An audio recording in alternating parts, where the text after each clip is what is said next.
नमस्कार. प्रार्थनाच किचनमध्ये पुन्हा एकदा तुमच्या सर्वांचं मनापासून स्वागत आहे.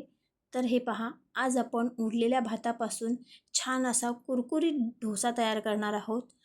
चला तर मग जास्त वेळ न घालवता आपण आपल्या रेसिपीला सुरुवात करूया. आपण जेवणाचे कितीही नियोजन केले तरी काही ना काही पदार्थ आपल्या जेवणातला हा उरतोच. इथे माझ्याकडे 1 वाटी भात उरलेला आहे. तर एका मिक्सरच्या भांड्यामध्ये मी तो घालून घेतलेला आहे. त्याचबरोबर मी पाव वाटी रवा इथे घातलेला आहे. त्याच्यानंतर अर्धा कप दही मी इथे वापरलेले आहे. चवीनुसार इथे मीठ घातलेले आहे आणि ज्या कपाने मी दही घेतले होते त्याच कपाने मी इथे पाणी घेतलेले आहे आणि छान अशी मिक्सरमध्ये याची बारीक वाटून प्युरी तयार केलेली आहे. बारीक अशी स्मूथ पेस्ट तयार झाल्याच्या नंतर ही मी एका भांड्यात काढून घेतलेली आहे. तयार केलेल्या पेस्टला मी इथे 10 मिनटं छान असे झाकून ठेवणार आहे, कारण आपण याच्यामध्ये रवा घातलेला आहे.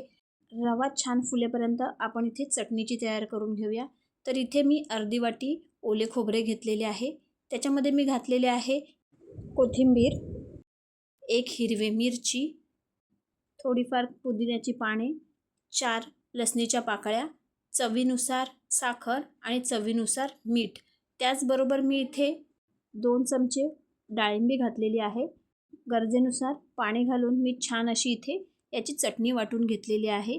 तयार केलेल्या चटणीला मी इथे राय, जिरं आणि कढीपत्ता याचा छान तडकासुद्धा दिलेला आहे. आता 10 मिनटानंतर आपले पीठ इथे तयार झालेले आहे. तर आता आपण ह्याच्यामध्ये 1 चिमूटभर इथे खायचा सोडा घालणार आहोत. आपल्याला फक्त चिमूटभर सोडाच इथे घालायचा आहे आणि आपल्याला इथे छान असे हे मिश्रण ढवळून घ्यायचे आहे. मिश्रण ढवळून झाल्याच्या नंतर इथे मी एका पॅनला छान असे तेल लावून घेतलेले आहे. त्यानंतर तयार केलेले मिश्रण आपण ह्या पळीने छान इथे पसरवून घेणार आहोत. अगदी हलक्या हाताने आपल्याला हे मिश्रण इथे पसरवून घ्यायचे आहेत. तुम्ही जेव्हा हे मिश्रण या पॅनवरती टाकाल तेव्हा ते आपोआपच स्प्रेड होत जाईल आणि छान अशी जाळी या डोश्याला येईल. हे बघा अशा प्रकारे. आता ह्या स्टेजवरती आपल्याला फ्लेम कमी करून छान असे त्याला एका बाजूने शेकवून घ्यायचे आहे.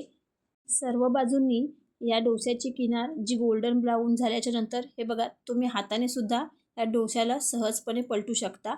रवा घातला असल्यामुळे मी दोन्ही बाजूंनी या डोस्याला छान अशा इथे क्रिस्पी होईपर्यंत शेकवून घेतलेले आहे. उरलेल्या भातापासून तयार केलेले हे डोसे तुम्हाला कसे वाटले हे मला कमेंट बॉक्समध्ये नक्की कळवा. व्हिडिओ आवडल्यास चॅनलला सबस्क्राईब आणि लाईक नक्की करा. धन्यवाद.